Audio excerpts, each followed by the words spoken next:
بسم اللہ الرحمن الرحیم۔ صحیح بخاری شریف۔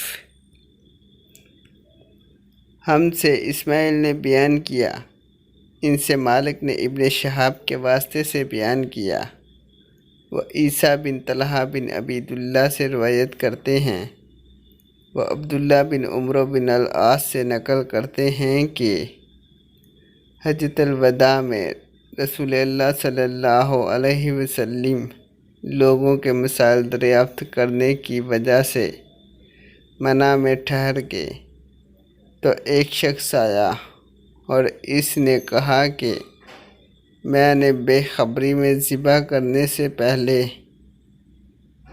سر منڈا لیا۔ آپ صلی اللہ علیہ وسلم نے فرمایا، اب ذبح کر لے اور کچھ حرج نہیں۔ پھر دوسرا آدمی آیا، اس نے کہا میں نے بے خبری میں رمی کرنے سے پہلے قربانی کر لی۔ آپ صلی اللہ علیہ وسلم نے فرمایا، اب رمی کر لے اور پہلے کو دینے سے کچھ حرج نہیں۔